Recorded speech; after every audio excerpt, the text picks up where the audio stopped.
6마리의 말이 끄는 금빛 마차를 타고 누가 와요? 많은 하인들을 이끌고 왕이 왔어요. 그리고 왕이 내려서 마차에서 내려서 이 남성에게 아버지에게 딸을 아내로 달라고 요구합니다. 남자는 딸이 그런 행운을 만난 것에 기뻐서 당장 좋다고 대답하죠. 예, 얼마나 좋아요. 그러니까 요즘 현대식으로 얘기하면 뭐냐면은 우리 쉬운 말로 얘기하면 길거리 캐스팅. 쉽게 얘기하면 길거리 캐스팅하고 거의 뭐 맞먹는다라고 보시면 됩니다. 그러니까 옛날에도 이런 일이 있었네. 현대에만 길거리 캐스팅이 있는 게 아니에요. 그쵸? 예. 옛날 동화 속에도 있어요. 그러니까 옛날 있었던 일이 현대에만 있는 게 아니라는 게 계속 반복되어 내려오는 거예요. 좀 달리 표현될 뿐이지. 유행도 몇십 년에 한 번씩 반복되어 내려오듯이. 뭐, 달라지는 게 뭐, 아무리 첨단을 달리다 하더라도 고대 사회에도 있었다는 거죠. 잘 찾아보면은 있습니다. 네. 자, 이제 6마리 말이 끄는 금빛 마차예요. 이 여섯이라는 숫자가 나오거든요, 여기서. 제가요, 이 여섯을 뭘로 해석을 할까? 여섯이라는 숫자가 갖고 있는 상징성이 되게 많거든요. 그런데 6이라는 수는 3 더하기 3이죠. 3 곱하기 2죠. 3이 두 개가 있어요. 3이 두 배가 있어요. 그러면 6이 돼요. 그쵸? 근데 3이 온전수라고 얘기했어요. 그러나 7도 온전수예요. 왜 온전수냐 하면은 일주일이 월요일부터 일요일까지 7날이 가면 한 주가 끝나는 거잖아요. 그래서 하나의 주기가 끝나요. 그래서 7도 온전수예요. 완성의 수예요.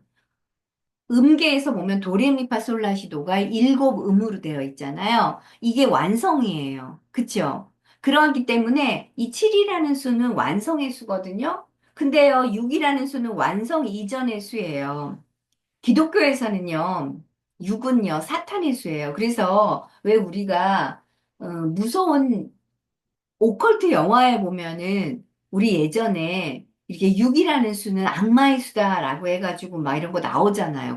666, 막 이런 거 나오잖아요. 예. 그래서 이 6마리가 끄는 금빛 마차가 여기서는 완전한 그런 어떤 그것을 나타내는 게 아니라, 음, 사악한 악마의 수를 나타내는 것 같아요. 이동화에서는. 왜 그러냐? 이제 좀 더 보자고요. 대체적으로 금빛 마차가 나타날 때는 우리가 다른 동화 속에서는 금빛 마차에 누가 타고 있어요? 여신, 아니면 남성, 나를 구해줄 수 있는 멋진 남성이 타고 있었는데 여기서는 그렇지가 않아요. 여기서는 물론 금빛 마차라고 해서 금이 일종의 어떤 뭐 태양신과 관련되는 것일 수도 있고 또 뭐 그런 것이 뭐 왕에 관련되는 것일 수 있어요. 그렇지만 이게 죽음하고도 연결된대요.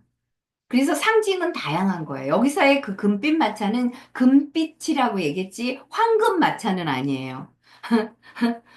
아주 있잖아요. 많은 부분들에서 이 동화가 갖고 있는 것이, 그래서 왜 금빛 마차를 표현했구나. 그래서 이제 이 푸른 수염이라는 동화가 영어 원문을 좀 찾아봤어요. 근데 영어 원문을 제가 아직은 못 찾았거든요. 혹시라도 이 푸른 수염 영어 원문 뭐 찾으시면은 저한테 좀 보내주시면 한번 볼게요. 이 금빛 마차가 진짜 금빛인지 아니면 황금으로 표현되었는지 그거는 잘 모르겠어요.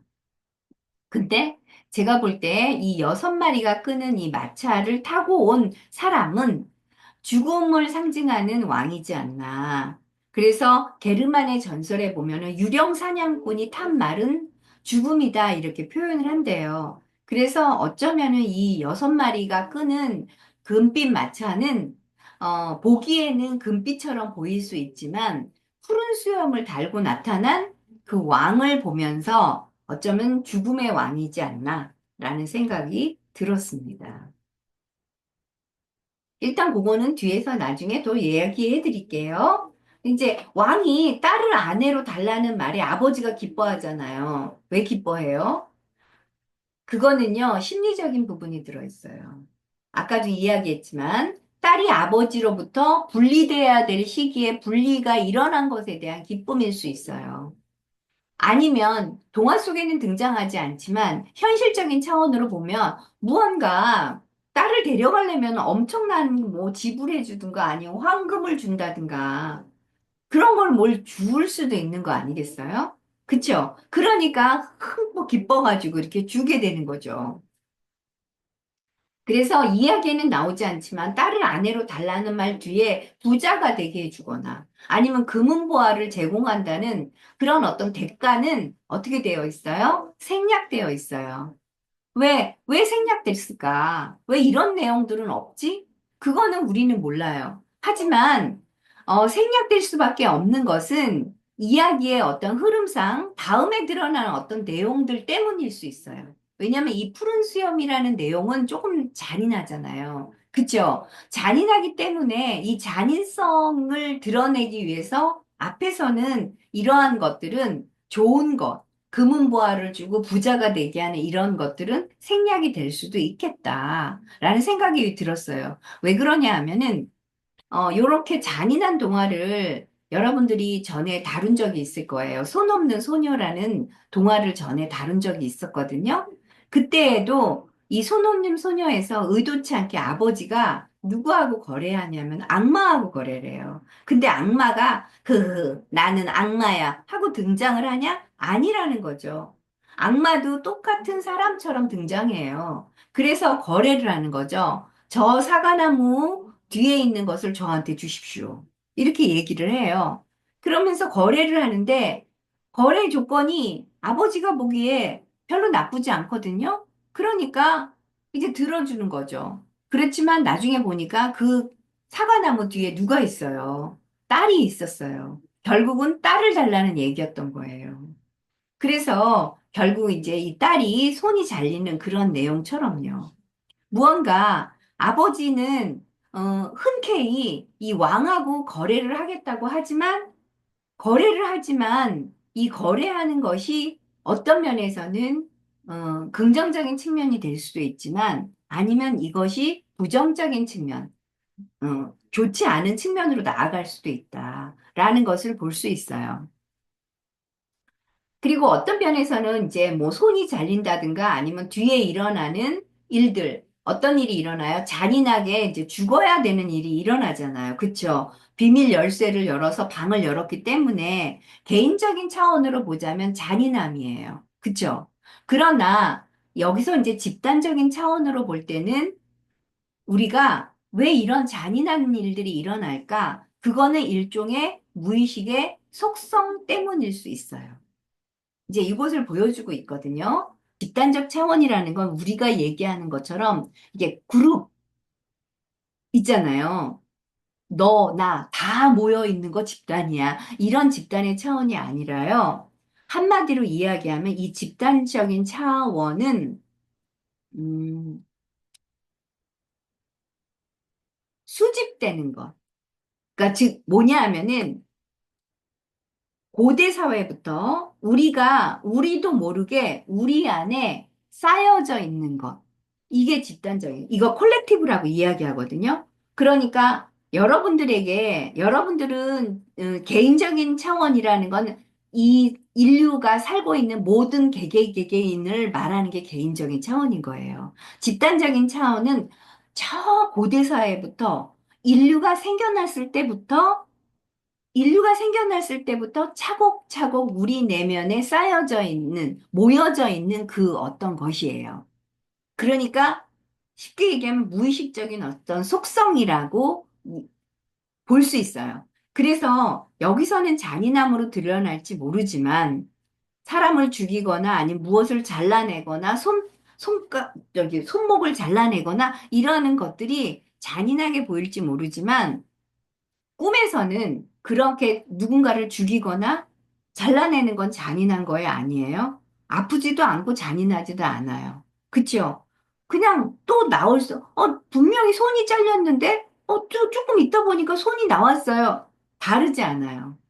그래서 이게 일종의 이런 어떤 것들이 뭐 없어졌다, 사라졌다, 아니면 무언가에 맞추기 위해서 잘라냈다 이런 거는 일종의 무의식적으로 볼 때는 의식에서 볼 때는 그것이 굉장히 잔인하고 아프고 고통스러울지라도 무의식적인 것은 속성이라고, 그 무의식의 속성이 원래 그래요. 우리의 그 의식은 그런 고통을 느끼고 그걸 잔인하다고 느낄지 모르지만 무의식에서는 그럴 수도 있고 아닐 수도 있어요. 역할이 있을 수도 있고 없을 수도 있어요. 죽었다가도 다시 어때요? 살아나올 수도 있어요. 이런 것들을 보여준다. 그래서 우리는요, 개인적인 차원으로 동화를 보는 게 아니에요. 집단적인 차원으로. 어, 이런 것들이 의미하는 게 무엇이지? 심리학적인 측면으로 볼 때로 들어가 볼 거예요. 그래서 고차원으로 보자면은 이런 잔인한 것들이 의미하는 것들을 우리는 알게 된다라는 거죠. 자, 이제 여기서 딸이 아버지하고 헤어지면은 헤어지는 것 자체는 굉장히 슬픈 일이에요. 엄마가 죽어서 엄마의 죽음을 애도해야 되는 거하고 똑같아요. 슬픔이죠. 아버지로부터 벗어나는 게. 그렇지만 아버지는 여기서 기뻐해요. 어머, 뭐 이런 아저씨가 다 있어? 그럴지 모르지만, 돈밖에 몰라? 그럴지 모르지만, 심리학적으로 보자면, 딸은요, 아버지 부모로부터 떨어져 나와야 돼요. 독립해야 되는 거죠. 그게 맞는 거예요. 이런 거를 보여주는 거다.